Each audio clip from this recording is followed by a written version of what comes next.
Okay. So Uma, you're next.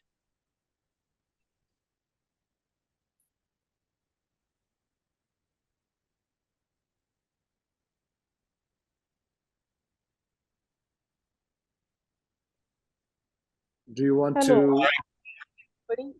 I once again welcome all of you to today's online session, a purely online session in the truest sense, because we have Gilvan from the other side of the globe sitting here, thus addressing us from Santa Catarina, Florianopolis.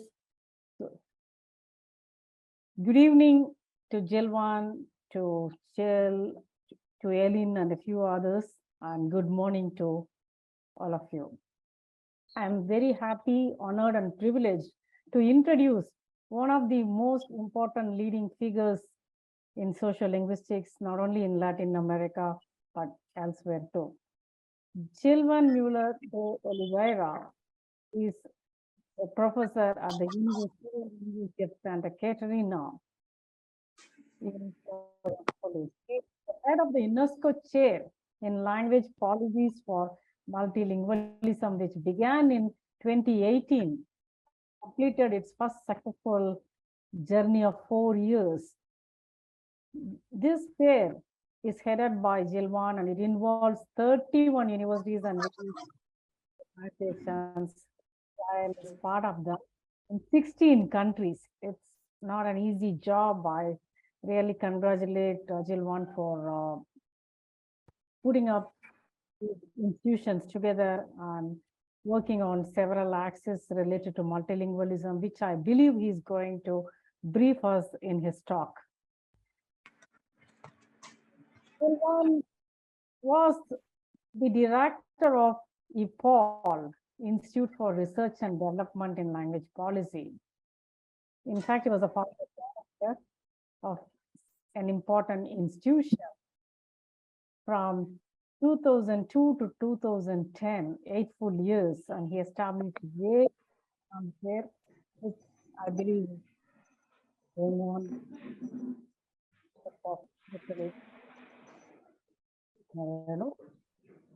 Gilvan was also the executive director of the International Language IILP of the community. EPLP countries, the community of Portuguese language in Cape Verde for 4 years from 2010 to 2014. He was responsible for developing many important projects, one of them being vocabulary for Portuguese, or VOC as it is called, associated with 1990 Portuguese Orthographic Agreement and Portuguese as Foreign Language Teacher Program. Publications focus mainly on language policies, particularly on multilingualism and minority languages and the social of languages.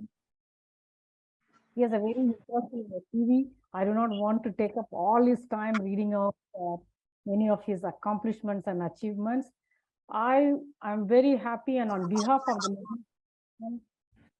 being organized here in Imphal, Manipur, and on behalf of various other collaborative partners, including CIL, I once again welcome Professor Gilvan Muller de Oliveira, and also thank him for accepting our invitation.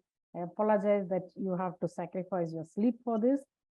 Nevertheless, we are all eagerly waiting to hear you.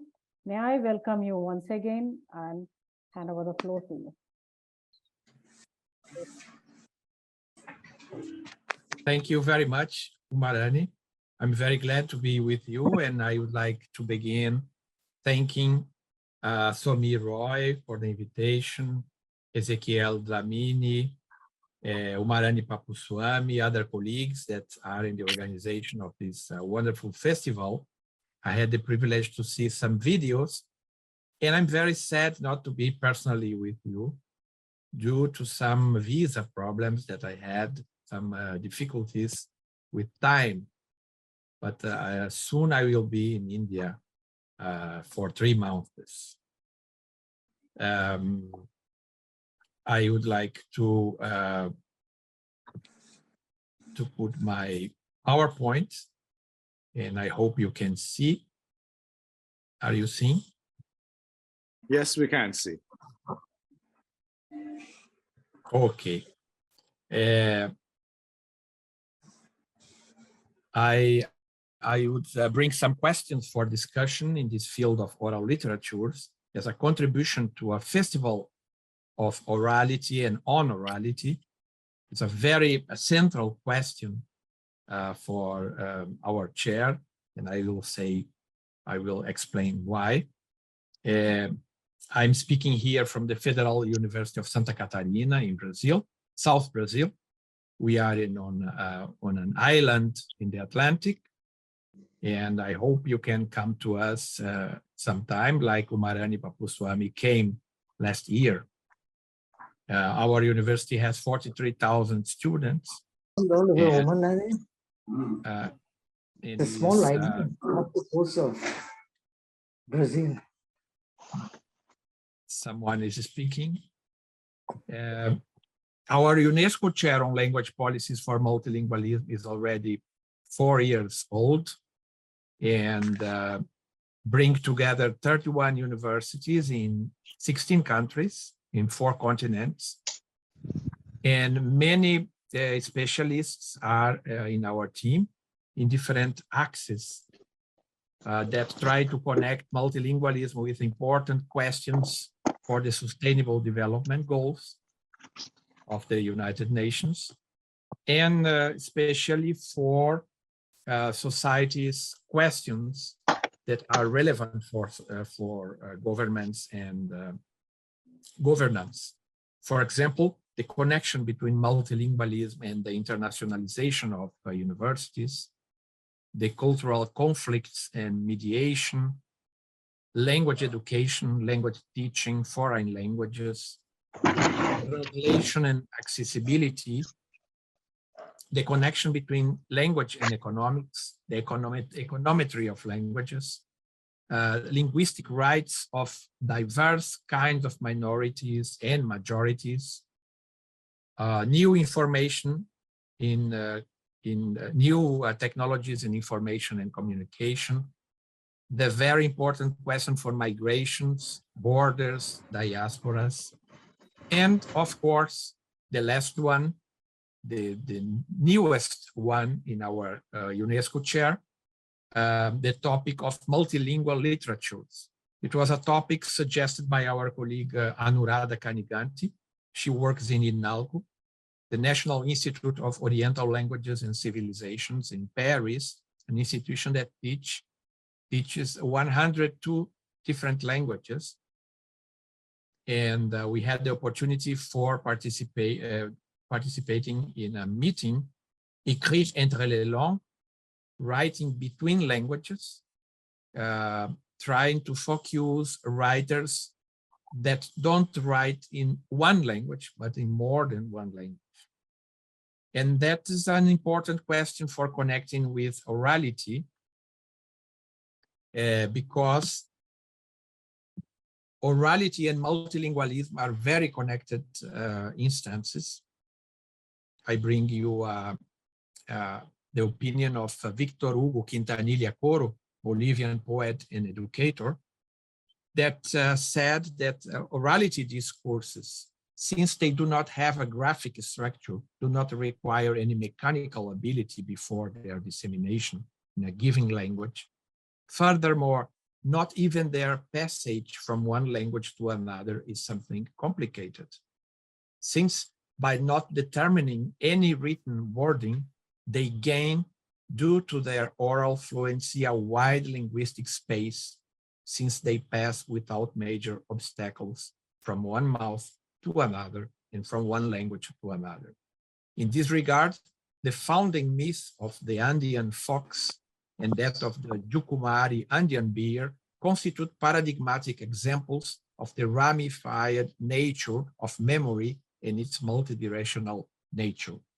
He refers to literature on fox and bear in the Andean region in South America that spread from one culture to another and are declaimed in very many different languages.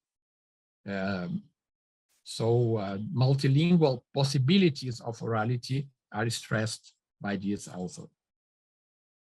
We can imagine, for example, the situation described by Louis-Jean Calvet, the famous French linguist, in his book, Les langues des marchés en Afrique, the market languages in Africa, mainly in West Africa, Senegal, Cameroon, Guinea-Bissau, and other countries, where specialized sellers sell in different languages. They change languages to communicate with buyers. And these markets are privileged places for spreading literature, for spreading oral literature. And they will be connected with very different territories through the territories of these languages.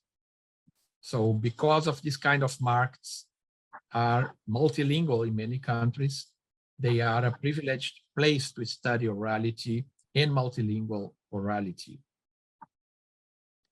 Multilingualism is today a topic of discussion in very many theoretical positions. We speak from multilingual studies to focus this connection of different theories, of different parts of linguistics that are interested in the multiplicity of languages. We speak about geopolitics of languages, of repertoires of languages, and of post-monolingualism. Sorry? Larissa Aronin, in this aspect, is one of the authors that stress the so-called... Listen, before the criticism. Listen, you just have to sign the same link. Maybe a colleague could close the microphone. So the new linguistic disposition or the new linguistic order, a situation that involves different aspects of the society.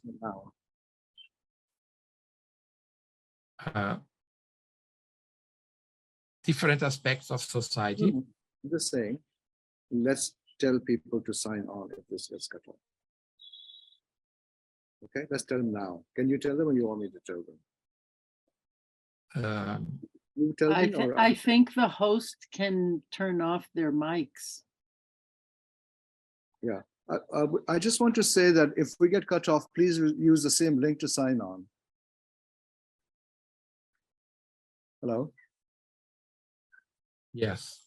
Yeah, okay, thank you. So Larissa Aronin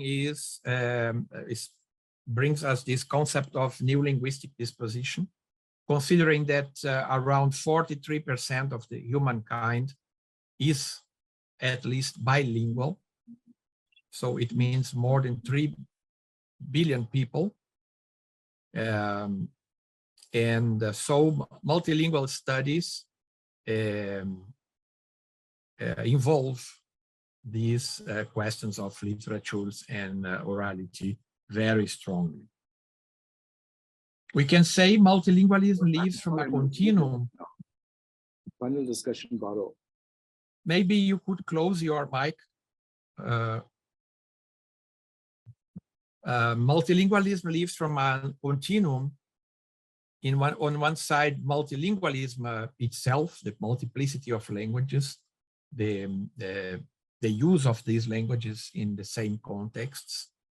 On the other side, lingua franca or linguas francas, diverse kinds of languages that try to restrain the space of languages, to put together people that speak different languages, to make possible communication across language communities, and of course, between both, the very important question of translation. No multilingualism without translation. So multilingualism, translation, and lingua franca are one continuum that make possible or describe our relation to languages. We could say the space of oral literature is connected to multilingualism and translation, whereas the space of written literature is more connected to lingua franca and translation. So linguas francas and written literature have a strong connection. I lived 4 years in Cape Verde. And Cape Verde is a bilingual country. Everyone speaks Cape Verdean Creole, and people that went to the school speak Portuguese, the official language. And what we see there is exactly what I am describing here. Every manifestation of oral culture, oral literature, songs, tales, and so on, everything that is spoken in Creole. Everything that is written in Portuguese. So the whole written literature of the country, a very rich written literature, is in Portuguese. But Cape Verde is very famous for the songs, for the musicality, and this musicality is only in Creole without the participation of Portuguese. So we have a very well divided case of orality in one language and written manifestation in another language. For many countries, it means writers that produce their books, they must choose the official language, and normally they represent their countries and their culture in the official languages that in many cases, especially in Africa, are colonial languages like Portuguese, French, or English. And they try to maintain their identities using lexicon, specific lexicon of the country, or certain structures, narrative structures from the African languages, but they make their work in Portuguese, English, or French, and not in the native languages because of this connection between lingua franca and written literature. This difference and these inequalities were caused mainly by the three first technological revolutions of languages: the invention of writing, of course, then the invention of grammar 1 century before Christ in the Greek-Roman world, that permit to restrain the multiplicity of varieties of a language to establish standard. Then the invention of the mobile type press in the 1600s, so that industrial production of text was possible. But the last of these four technological revolutions, the digitalization of languages, this is a watershed because it's the first one that favors both at the same time, favors orality and favors writing. Favors strongly orality because internet make possible videos, podcasts, and other elements of orality that bring back space for oral manifestations that were not possible before this digitalization process began. So we can see that all this richness of oral cultures and oral literature that are universal in human cultures in very different manifestation, a very powerful element of cultures, has been not considered like my friend Lucila Otavalo considers here. She said, if we talk about oral tradition, it's still seen as superstitions from a primitive wild, or romantic past, and not as artistic knowledge, proper and alive, a complex fabric of the visual, oral, sound, and scriptural. Thus, the abundant creative and sensitive imagination that has allowed the physical and cultural survival of these collectivities has been considered a byproduct within a dominant social and literary system. So the connection established here is that in most contexts, the predominance of this writing culture, these technological revolutions, took the value of the oral tradition, and very many writers have this perception and express this phenomenon. This produces an inequality between languages that we can see in this data. So we have around 7,000 languages in the world. Now UNESCO is reconsidering this number.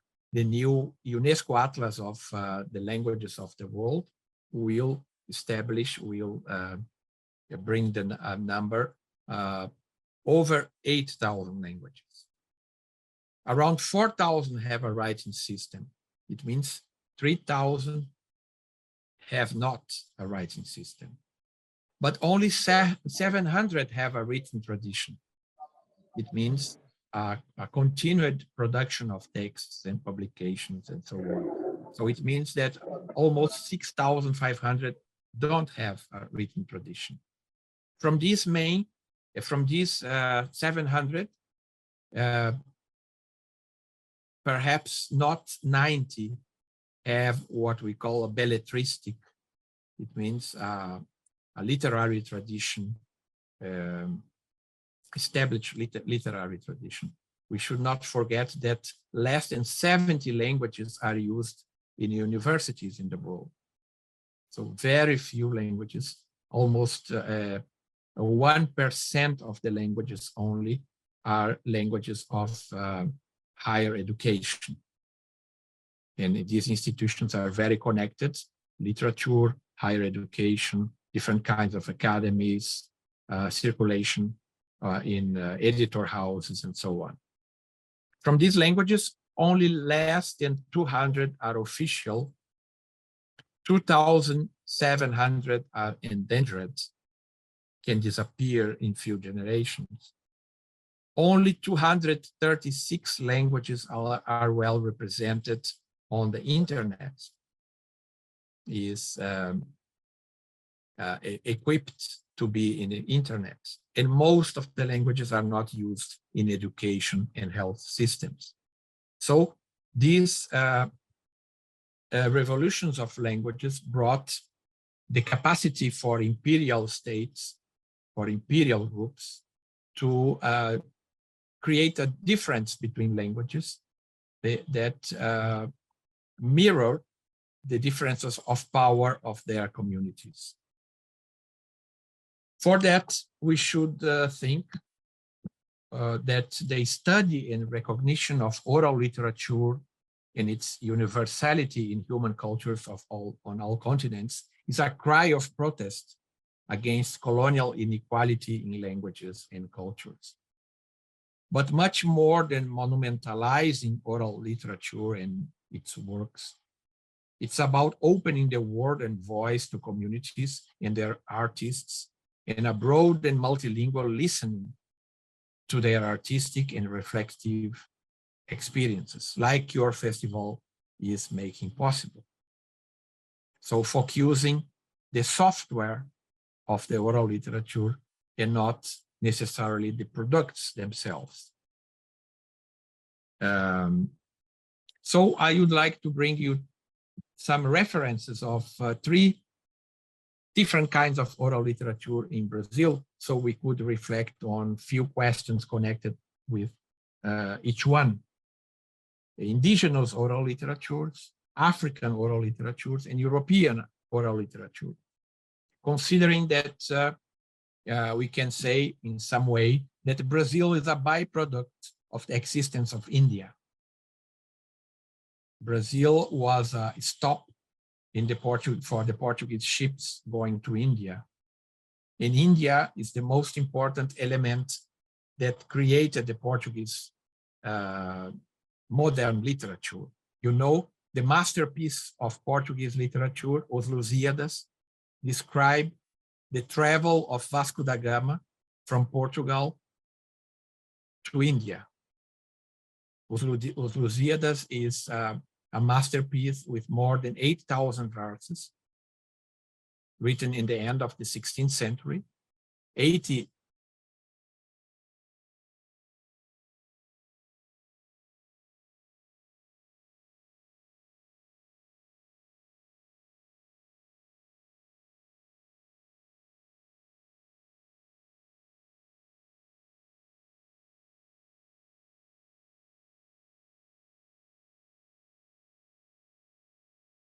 has only 6 language families, that India has around 4 language families, and Latin America has 54, Brazil alone, 32 language families.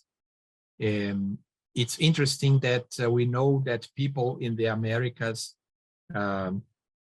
came from the north to the south, but no language from South America belonged to a Central American language family. So they are very separated. That's the region in the world with less states and empires that forced lingua franca on the people. So it makes possible the diversification of language families very deeply. 50 million indigenous people live in the Americas, and they belong to almost 500 ethnicities or nations. But material poverty affects 43% of indigenous households in the continent.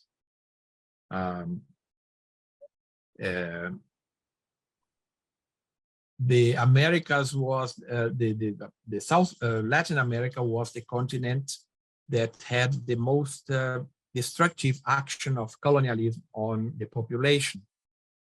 Taking the example of the Inca Empire had 32 million inhabitants when Spaniards arrived in the continent. And when the countries became independent in the beginning of the 19th century, the population was only 3 million. So in 300 years, the population came from 32 million to 3 million due to the first bacteriological big-scale war in the history. Europeans brought so many diseases from Europe and Africa and so on. And America was a kind of island protected from very many different kinds of diseases. It created centuries of silencing and colonial appropriation of knowledge produced in the context of the Latin American continent. Related to literature, what happened was that mixed blood people in this society that occupied a kind of middle class, the so-called mestizos, they appropriated the capacity, for example, of using the literature for publishing, for social promotion, for growing in the society, and excluded the indigenous people from these societies. So what we have in this context of oral literature of indigenous people is invisibility on one side and appropriation from others on the other side. A very interesting example happened already in the 20th century with the masterpiece of the Brazilian modernist literature. Mário de Andrade, this author, is considered maybe the most important Brazilian author or one of them in the 20th century. And he wrote in 1928, Macunaíma. What is Macunaíma? Macunaíma is the founding myth of a people indigenous people on the border between Venezuela and Brazil, the creation of the world in this tradition.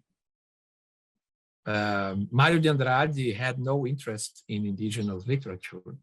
He never read indigenous literature. He couldn't read any indigenous languages. But Theodor Koch-Grünberg, a German anthropologist that was 5 years long on the region between Brazil and Venezuela, was one of the first anthropologists to record tales, to record oral narratives of indigenous people. And he published these narratives in German. Mário de Andrade read the narratives in German and produced the book in Portuguese, trying to connect this book with the European avant-garde in that time.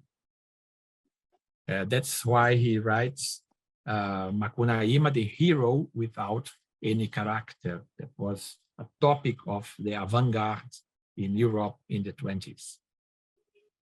But indigenous literature in general, they have a very different kind of constructing personae than the European tradition. Persona in the literature are not good or bad. They are good and bad at the same time. And that was a novelty of this book, not because he has thought on this question, but because he has appropriated an indigenous masterpiece without any reference that this book came from an indigenous tradition. Only many years after, the critics discovered that and denounced that, and then he said, yes, I have copied everything. But till today, the history of Brazilian literature gives the authorship to Mário de Andrade and not to the indigenous people that really created this masterpiece. Of course, it's interesting to see the role of these intermediate people, like anthropologists, that are on the field collecting, making archives, storing the tales and the stories in different media. So Koch-Grünberg published in German, and from German, the Brazilian author appropriated the literature. That is a very important topic in Spanish-speaking America. And only in recent times, because of a wider democratization of Latin American societies, indigenous people begin to appear as authors, begin to have visibility, begin to bring their oral tradition to different dialogues with written pieces, with cinema, television, and other media, so that Daniel Munduruku, the most important Brazilian indigenous author in this moment, has made a list of 44 indigenous writers from 22 different peoples, only of them women, writing and publishing in Portuguese, not in the indigenous language. But even in this case, we are speaking from a reappropriation of the traditions and construction of new authorships of indigenous people. So this is one topic, how these traditions can be kept with the indigenous people, how the mechanisms of expropriation of authorships and intellectual property happens, and what can be done against this procedure in democratic societies. The second oral tradition, the African or Afro-American or Afro-Brazilian tradition, bring us a very different picture. So we can say that the Latin America received almost 12 million slaves from the 17th to 18th to 19th century, whereas North America received less than 400,000. It's estimated that today almost 33% of the population of Latin America, around 150 million people, are of African descent. 5 million slaves were brought to Brazil alone. Brazil is perhaps the biggest slavery experience in the human history. Brazil had more slaves than the Roman Empire in 1,000 years. And we have already a new president since 1 month, and one of his projects is to build the Museum of Slavery in Rio de Janeiro, that had the biggest slave market in the Americas.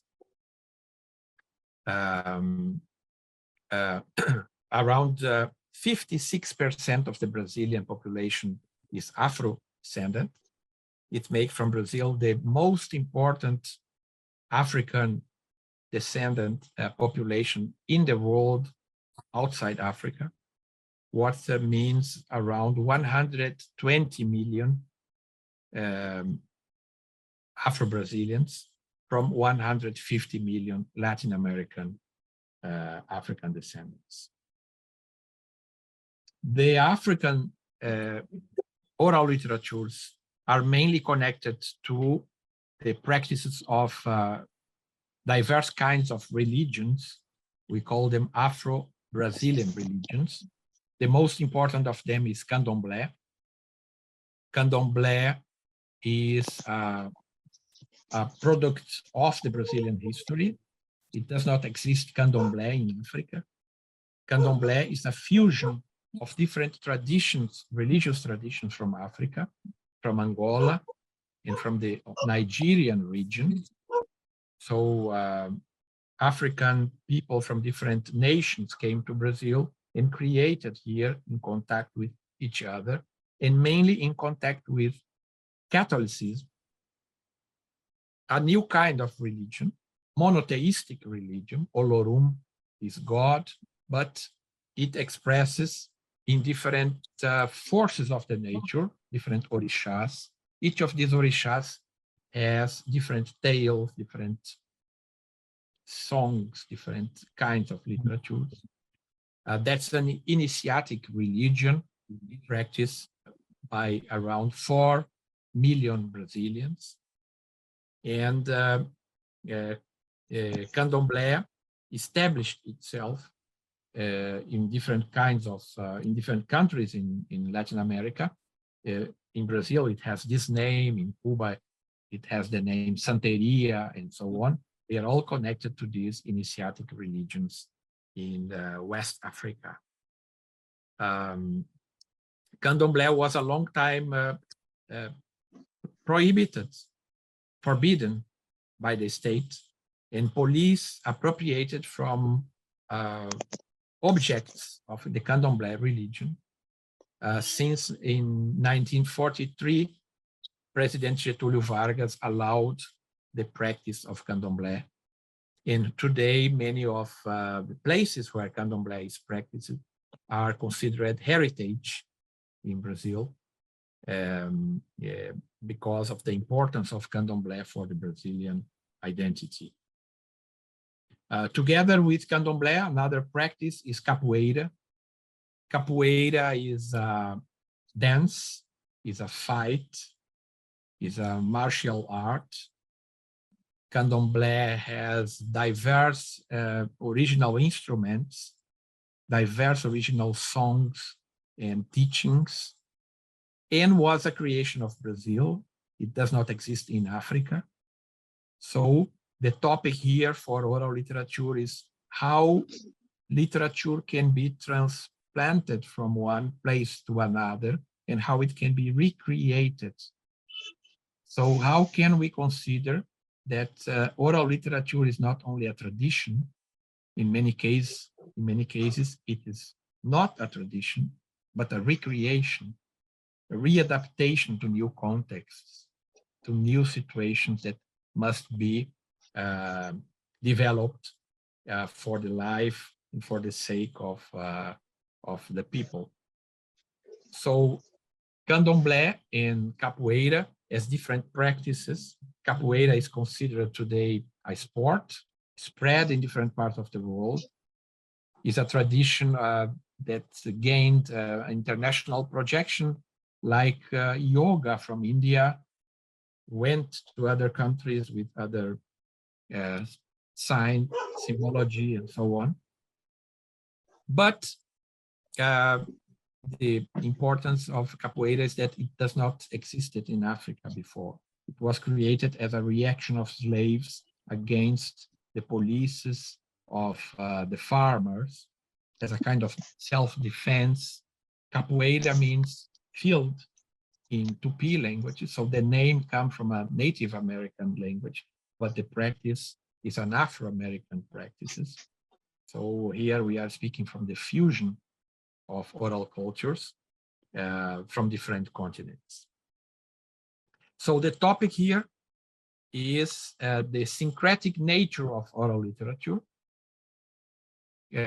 When Candomblé was forbidden, it had to be practiced inside Catholic churches. So people adapted the name of the Orishas, of the goddess, as name of Catholic saints.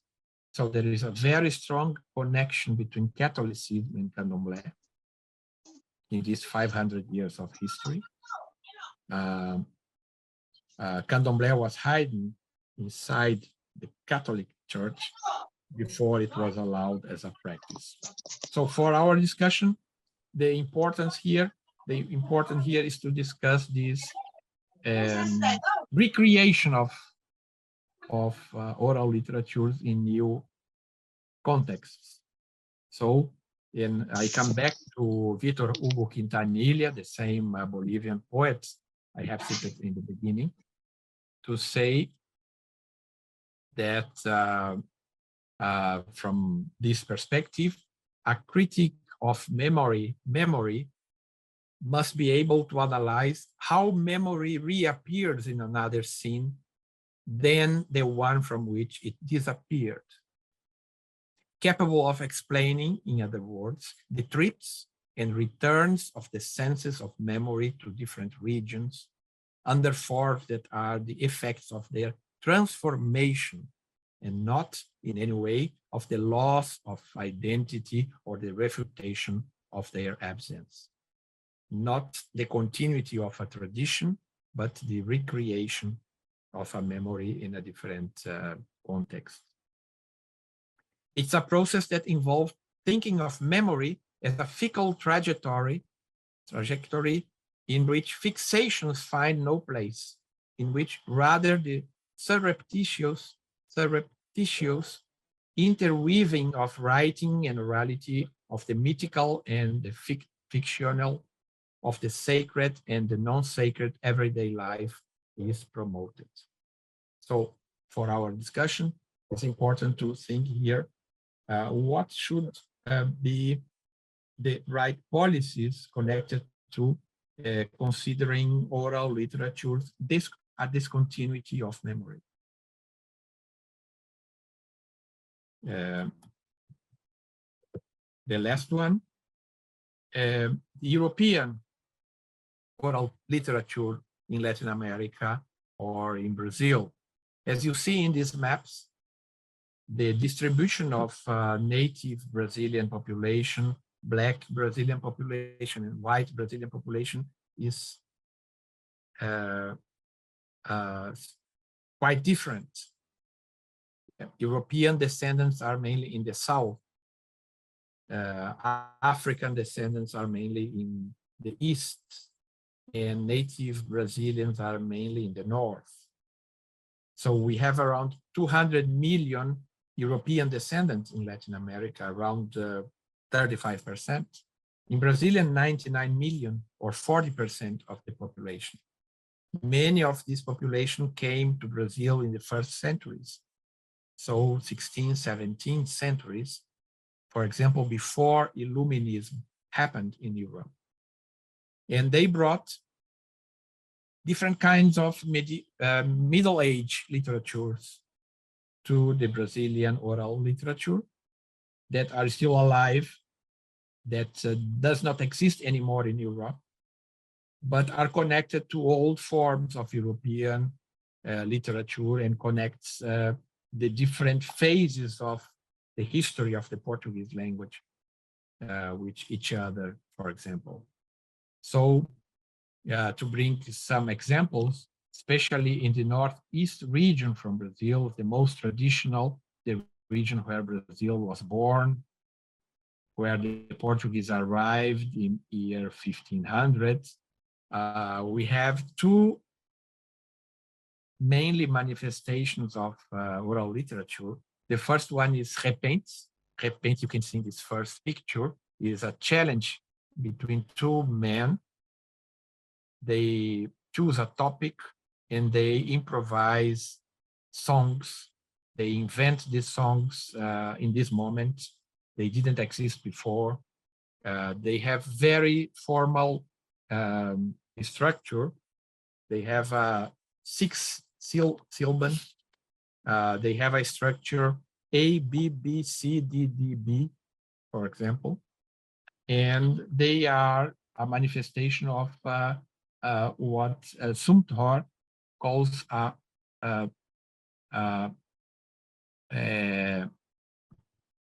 primary orality. Primary orality. The singers that sing this kind of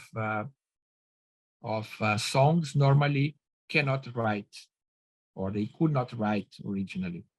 And many of them, when they write, they lose the capacity of improvising the verses like they did before. So the topic here is how primary orality connects to secondary orality. It means orality mediated by writing. That's exactly what happens with the second phenomenon, oral literature. You see the picture of small books hanging on a cable, very short booklets, because most of the practice is the practice of oral literatures. They are declamated, they are sung, people speak on the content. They are not mainly read by the people. They are read by some people to other people. So these two kinds of literatures comes in a line from the medieval Galician Portuguese songs. They existed in many parts of Europe. In France, they called canard. They were called canard. In Spain, they were called compuestos. And they came in this line from Middle Age, from the 13th century, 12th century, 14th century, till the northeast of Brazil. And in many parts of Latin America, these traditions disappeared. They disappeared when writing came in. So here we are speaking from primary orality versus secondary orality. It's a topic, it's an important topic in the European tradition of study of oral literature. And this book from Paul Sumter, La lettre et la voix, in the original French book, the letter and the voice, analyze this connection in the European tradition. So here is another topic for our discussion: how writing contributes or not to oral literature, how writing destroys oral literature, or how the mediation of writing and other media like cinema and so on are not an opportunity to oral literature. If we consider oral literature from the point of view of cultural policies, we can see two tendencies to give visibility and recognition to oral literature.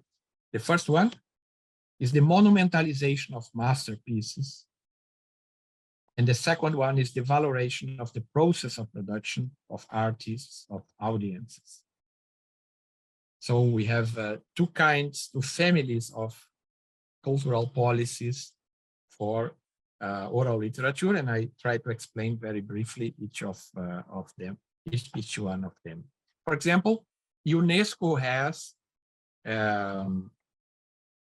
the program, the masterpieces of the oral and intangible heritage of humanity, a procedure that began quite after UNESCO has developed the perspective of immaterial heritage in contraposition to material heritage that was a tradition in the field of defense of heritage.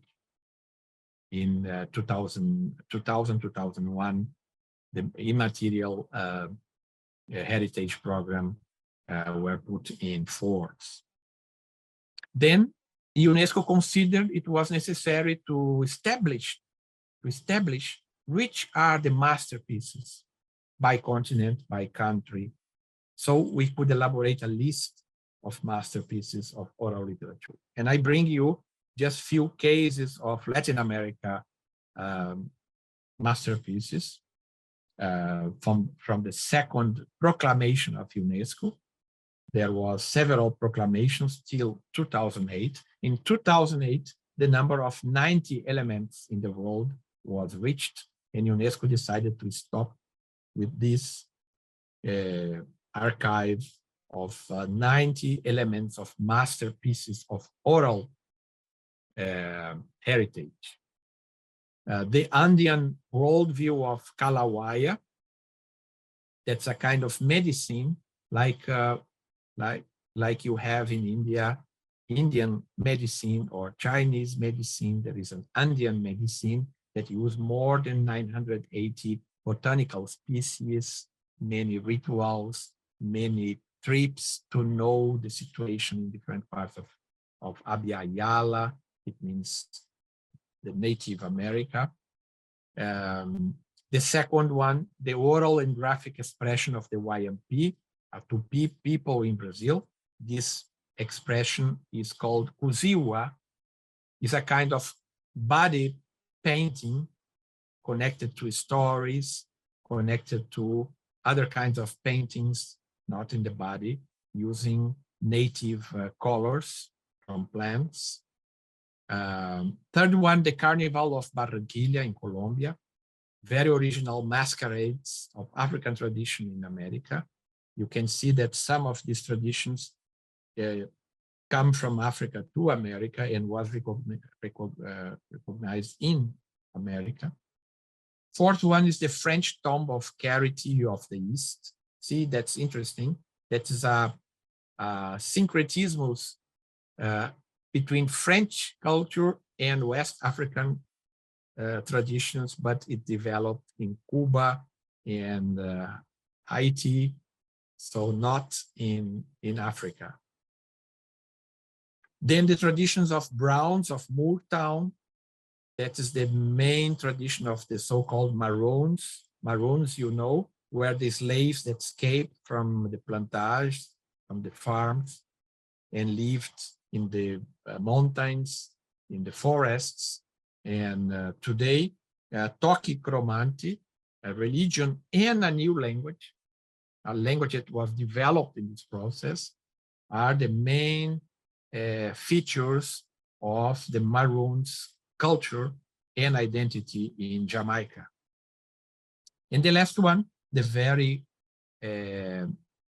famous indigenous festival dedicated to the dead in Mexico. That was a pre-Hispanic tradition connected to the end of the corn cycle, and that provided different kinds of foods for the dead relatives that should be very well fed so that they are satisfied and happy. So when UNESCO brings these pieces to this archive, UNESCO are making a hierarchical difference between masterpieces and other pieces that are not included in the program. And it brings very many difficulties for expanding this kind of archive forever, including more and more manifestations of culture, or stopping in some point and say, well, we must stop at this point. That is what I call the monumentalization of cultures. The second approach is the opposite. The second approach is evaluating the software of culture and not the products.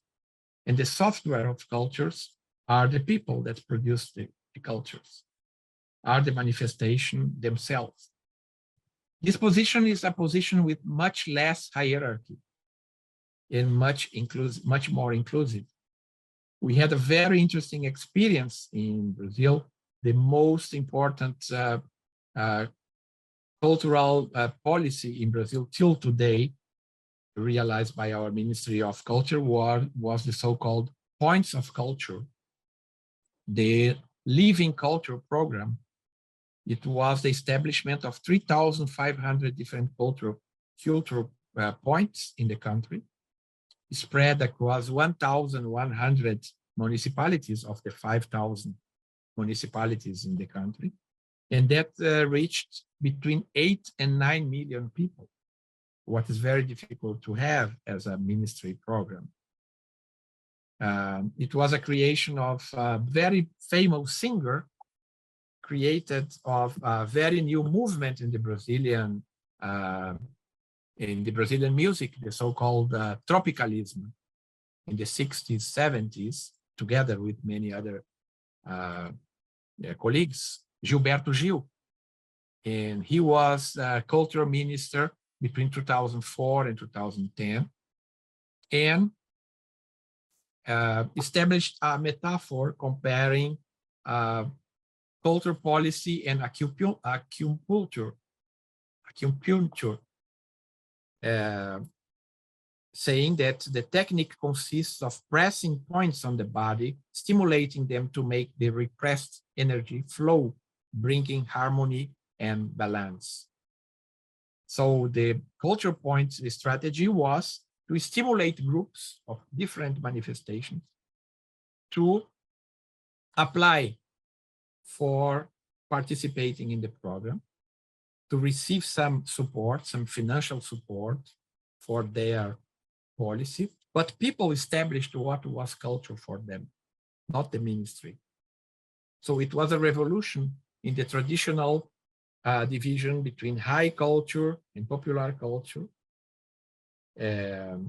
considering very many different manifestations in the hinterland, in cities, in the periphery of cities, and so on, that brought very many changes in the perspective of promoting culture and oral literature.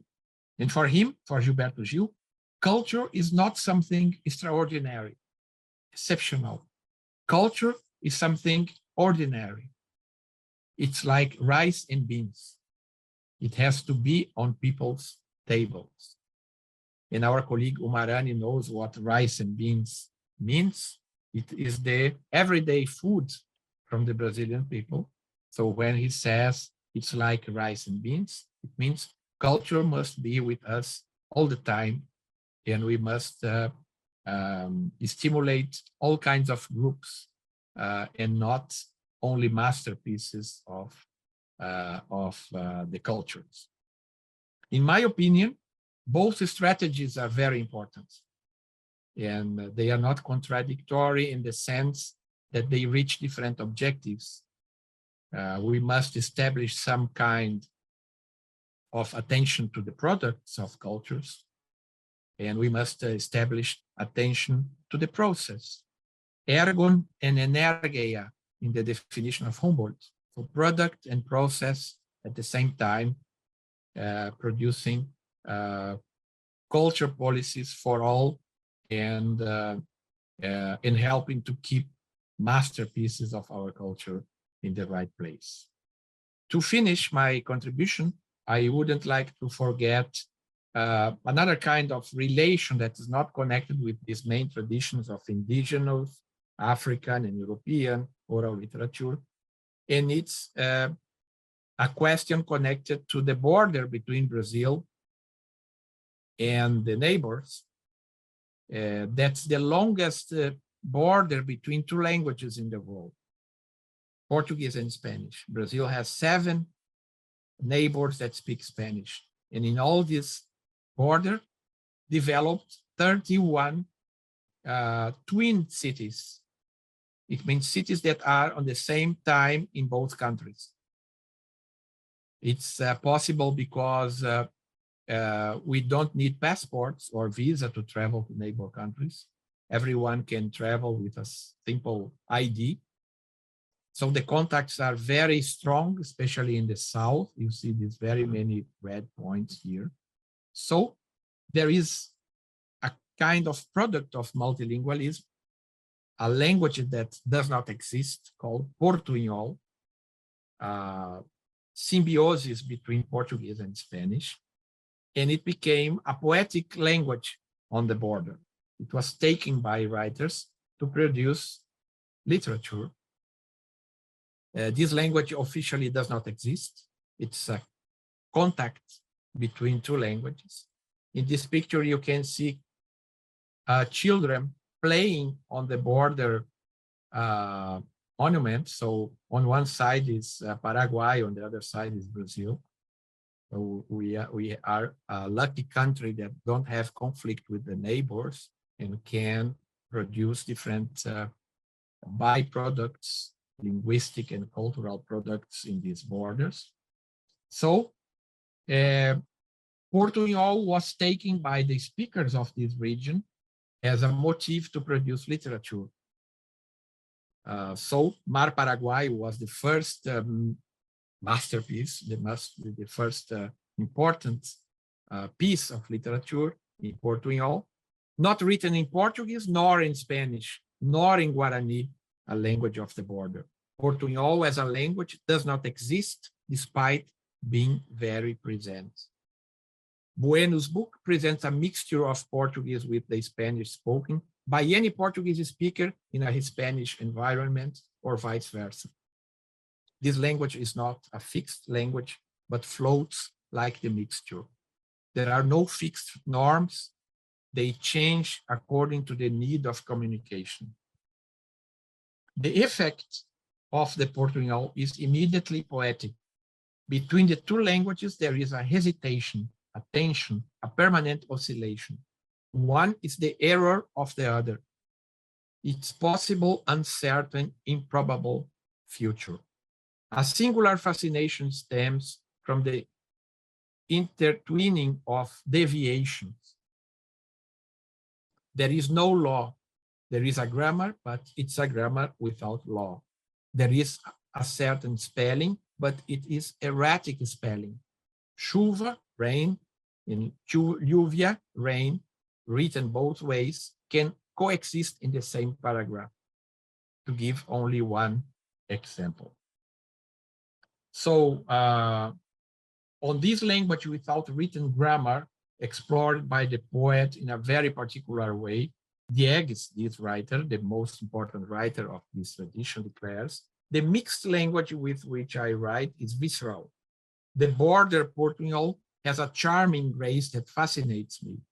I find it ugly and in bad taste, bizarre, rocky, but it has a grace that seduces me, impacts me before and after my tastes, the tastes of my acculturated brain. So here we are experiencing a oral literature that became a written literature that was born in a multilingual context of contact between languages.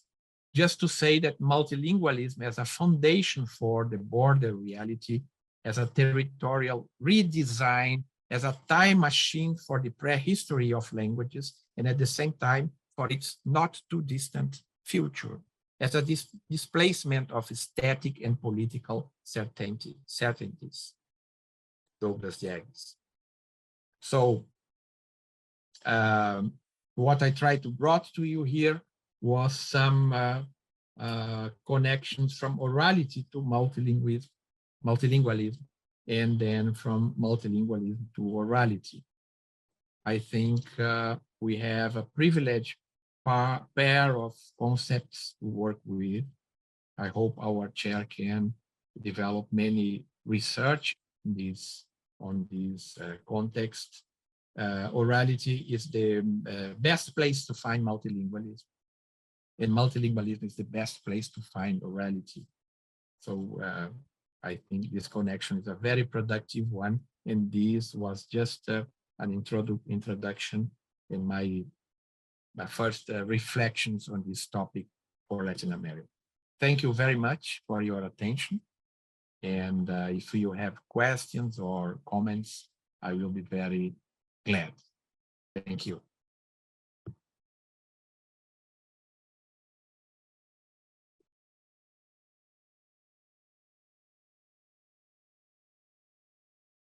Thank you. Thank you, Gilvan. Sometimes one does not know what one is doing, and then you have given us so much to think about, so much that explains to us what we were also thinking. Thank you very much. Uma? Thank you, Gilvan, for this fabulous talk and for taking us into rather a historic journey for many of us, looking into the different aspects of orality from a multilingual point of view and multilingualism from an orality point of view, to quote yourself.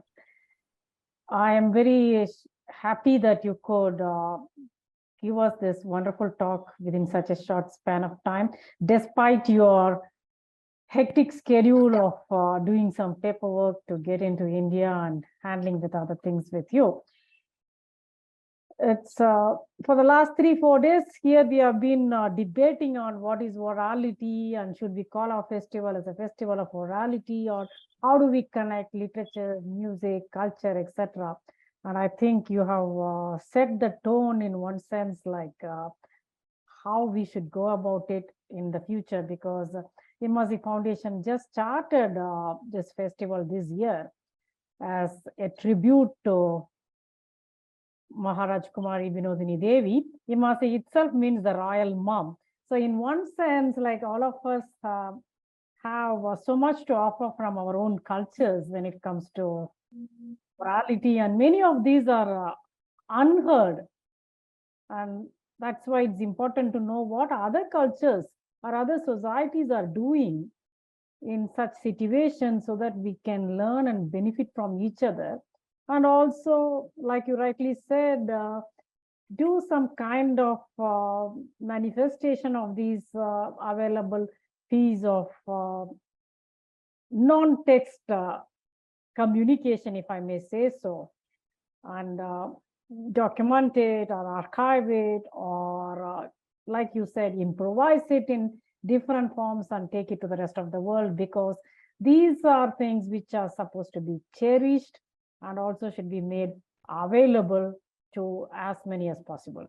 With this small note, I would like to open your talk for discussion, and I'm sure it has stimulated many of them, and I see Ellen is ready with a question, I suppose. No, Very well, Ellen. I was just clapping. I was just clapping. It was wonderful, really. Thank you very much, Gilvan. But no, I don't have any specific question, no. I just would like to say that it would be very interesting to discuss the different kinds of approaches and policies that different countries like, for example, India and Brazil and Mexico have, because the historical questions are different. So, for example, Mexico has a very strong tradition from expropriation of the indigenous culture by intermediate people like indigenistas, anthropologists and others, and a struggle for reappropriating. I think it's a very strong topic in the Americas, in Spanish-speaking America, less important in Brazil. And I would like very much to know what topics are important in the Indian tradition, the Indian history. So this discussion can be very productive. Most of our policies are made without knowing what is made in other continents. So I think we have a rich field for discussion and debate. And that's why I'm so sad to have missed the participation in the festival. Well, I hope that we will be able to invite you once again. The concept of the listener has been evolving as people begin to support and give us their input of ideas. But what has remained constant from the beginning is that this is a festival that is being held in the northeast of India, and it is organized by people in the northeast of India. And the topic primarily is the northeast of India. We are a region that only has about, I'm just picking a figure, 45 to million people, 50 million people out of 1.3 or 4 billion people. We have been part of the larger country of India for only 75 years, which is very short in the Indian scheme of calculating how old something is. We have had no history of imperial India that that it forms a unifying characteristic of what India is, because we were never part of the Mughal Empire. We were never part of the great Hindu empires. So we have no history.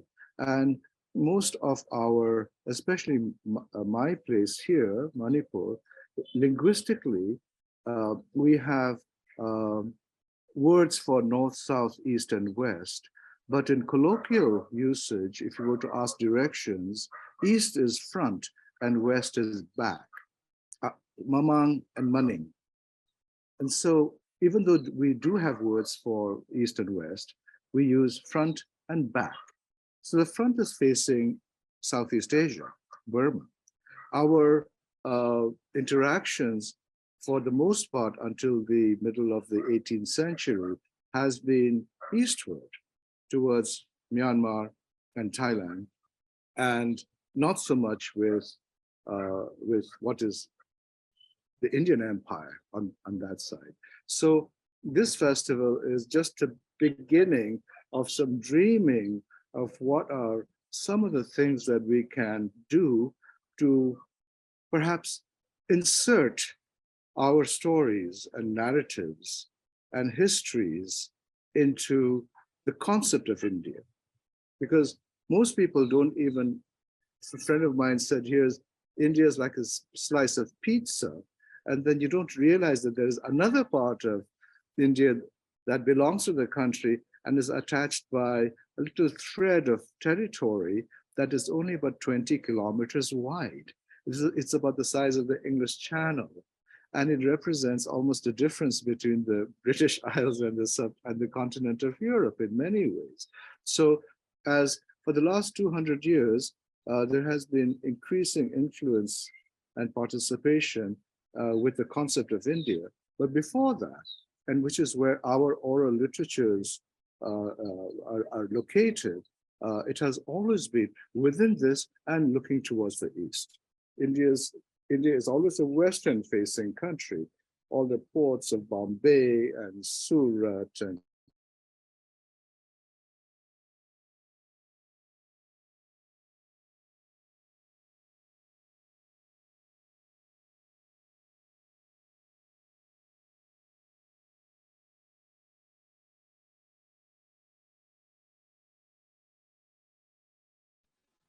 He's I frozen. think we lost him. Uma, please, you can continue. So me, Yes, he was. I don't know, yeah. So just to continue, if there is any other question from others, because it's interesting, of course, to see I was fascinated by Gilvan's, one of the, I mean, most of the slides were interesting, but one thing which struck me was these 3,500 culture points, what you were saying. I don't think we have any such kind of thing in India where we maybe because there are here and there, but we do not have such interesting surveys where we say that we have such unique culture points, though India is very rich in not only in languages, in multicultures, it's a pluricultural nation, as you know. But it would be interesting to do a survey of a cultural survey of India in general, and since my heart lies in the Northeast, maybe also specifically for Northeast points, because like you said, you have several international borders. Northeast also has a lot of international borders, at least Bangladesh on one side, and Myanmar, you have Bhutan. You have really interesting borders with each one with different cultures. I was wondering whether we would have such kind of things, what you were saying, like your bicultural points and then the unique 3,500 culture points. I think it's something our country has to look into, and also the Ministry of Culture can be brought into picture. That's one thing I wanted to say. If anyone wants to throw light on this, it would be nice. People working on cultural studies in India or others. Yes, this program, Living Culture of the Ministry of Culture, with more than 3,500 culture points. In one moment, they began to spread abroad in Brazilian communities abroad. So the Ministry of Culture not even didn't give money only for internal culture points, but external culture points for Brazilian diaspora that live abroad. What L.Somi Roy was talking about is, for example, about the external connection from the cultures of Manipur. And that's interesting. That's similar to what I was trying to bring, how these oral literatures are connections with different geographies. And in that sense, are opportunities of reconnecting and reestablishing collaborations with other geographies, other countries, other states, other regions, not thinking traditions as isolation, not thinking on pure traditions that should be protected from abroad, but the opposite, searching the connections that these cultures make possible.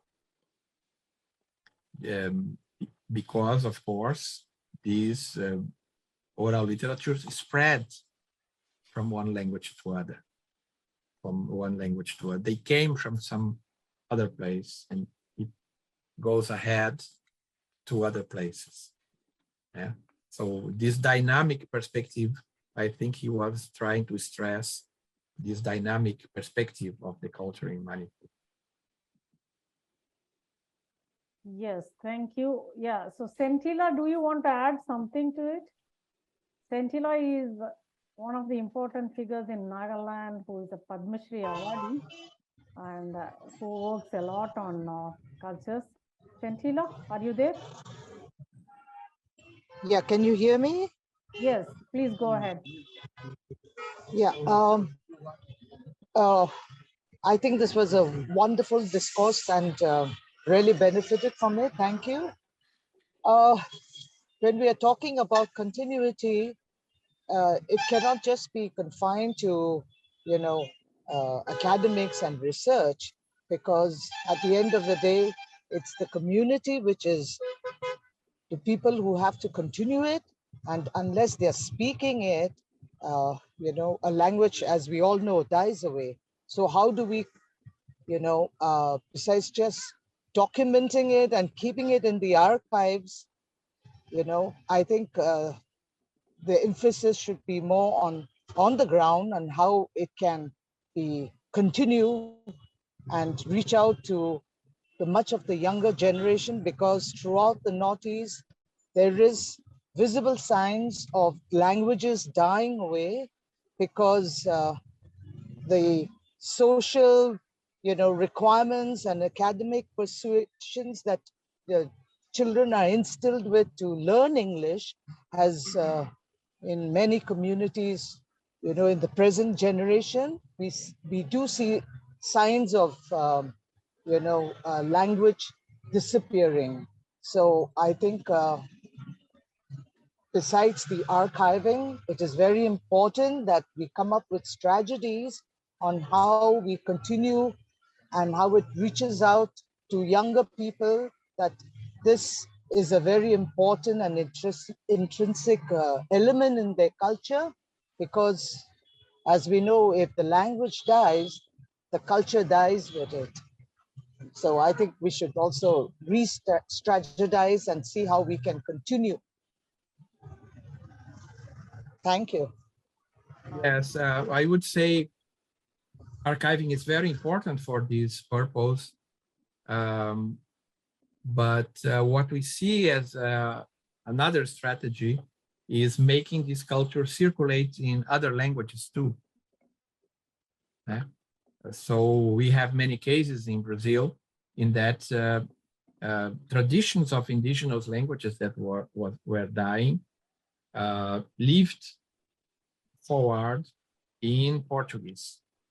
So this work made by native intellectuals, speaker of both languages, that they can bring the culture to another language and develop this culture in other language. It's an interesting strategy. So how could we stimulate that that this oral literature, for example, migrates from one language to other?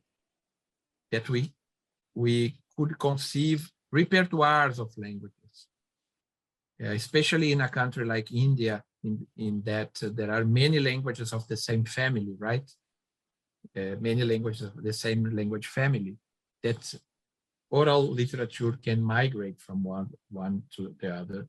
And so the process can be kept alive. That is another strategy, I know, but it could be an interesting point for stressing the connection between orality and multilingualism.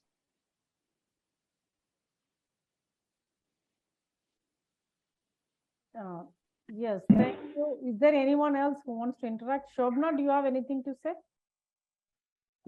Madam, Yes. with your permission, I am Dr. Sadhan, DM University. So that was very, very useful and very interesting talk, and many things have been highlighted. And oral literature, I should say, is a collective memory of the society. And as also said, oral literature can migrate from one country to another or one society to another. Here in Manipur, we have a folk tale which can be considered as a Cinderella tale. So the same tale is prevalent in Assam also, and in Burma also. In Myanmar, this tale is called Big Tortoise, and in Assam, it is called Teza and Tezi. And Mahabharata and Ramayana have been a living tradition for many centuries. It's migrated from one country to another, of course. In Manipur also, Mahabharata and Ramayana have been a living tradition for the past 200 years.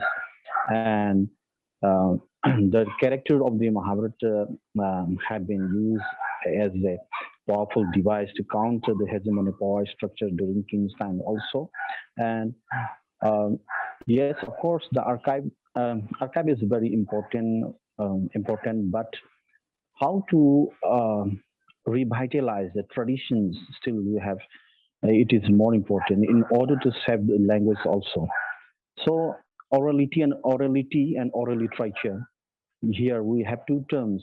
From the folkloristics point of view, oral literature is vast and it's cover different type of genres. For example, oral poetry, oral narratives, riddles, proverbs, and myths, legend, and my question is that orality is also an academic term now, we have been using as an academic term, and oral literature is also indeed. And so how can we differentiate? There must be some difference between orality and oral literature. So if you can give any light on that, will you please?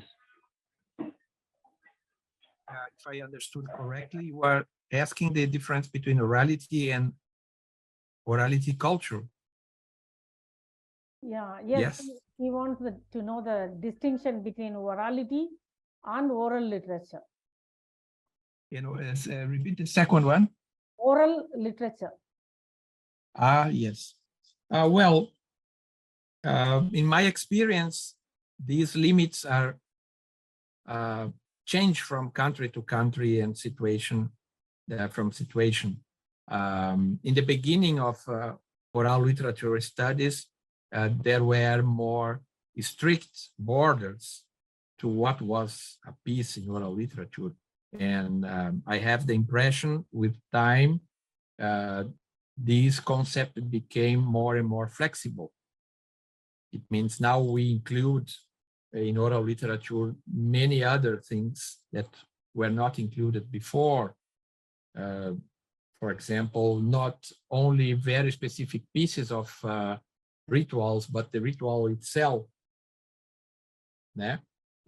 All these aspects of connected to dance, to painting, to dialogues, to the locus of where things happen, the place where things happen, everything considered as a literature, more complex concept than before, when we were focusing more the pieces, the texts, just the current narratives. So now we are including broad aspects in that where narratives happens, different agents, audience, geography, and so on. I would say maybe it's strategic to use different definitions related to the case you are studying, related the way you need to define for including your object in the research, I would say. So as far as I understand, oral literature is orally transmitted literature, orally transmitted literature. And orality may be found in Shakespeare drama also. So here I have some confusions. Okay, so for example, J.K. Rowling, Harry Potter. Okay, let us discuss. The orality is there in J.K. Rowling's writings, but some can say J.K. Rowling's Harry Potter is not oral literature because oral literature is anonymous. And it is orally transmitted. It is a tragedy of the society, who create this narrative is unknown to us. So still, I have some doubts that orality and oral literature belongs to folklore. It is a big genre of folklore. And here, if we discuss about orality in literature, for example, in epics, Milton Paradise Lost. In Milton Paradise Lost, there must be some aspects of orality. So how can it is, as you said, it is very difficult to define. If you can say, how can we differentiate orality in literature and oral literature itself is based on orality. I admit. So still I can. I think you can consider that if we take, for example, this opposition between primary orality and secondary orality, and we see the transformation of oral tales, oral pieces in something different. It can be written, it can be used for a writer as a kind of narrative structure. it can become a film or another kind of product, another media. And then remediation is a concept of the modern contemporary design. Remediation, it means to transform one media in another media, in another media, in another media. And it happens all the time. And what happens now is that we have many media to our use. We can choose. Many people now can make videos. Many more people can write. So there is a permanent process of remediation. But it stays different from cultural industries. So if you take Harry Potter or other examples you brought, then we are speaking from cultural industry. Cultural industry are products of a specific capitalist order. In that culture becomes entertainment to be sold. Then that's the difference. I mean, it's a normal process and a positive process and unavoidable process, the remediation. So we have very many important writers in Latin America that used elements of oral literatures, narrative models, or tales from the tradition in their books. So they remediated this oral literature in written literature. They migrated one in another, but very different process is what we call cultural industry. So that deserves a specific analysis. What is happening with oral literature in context of cultural industry?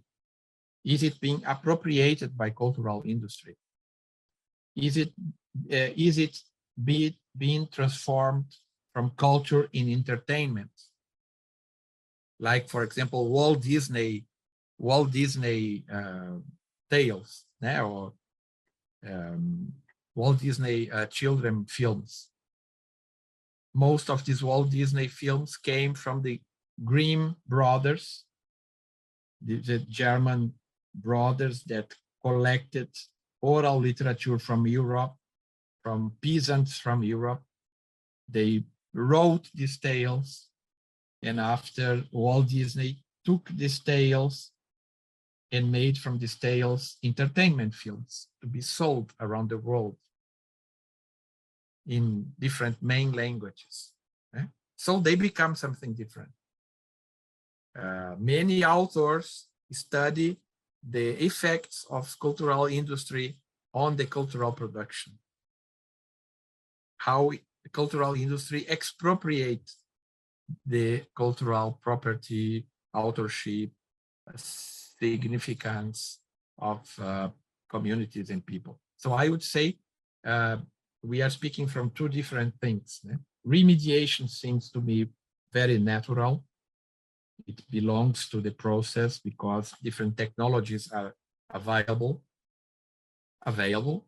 But cultural industries are a separated process that deserve our attention and deserve our study. Thank you, Gilvan. Since you are with us during almost now 2 hours now, it's going to be 3 a.m. for you. So I think we must stop here, though I'm sure there are many more questions, but given the fact that we are also concerned about your sleep, number one, and secondly, the next item in our program is also going to happen very soon.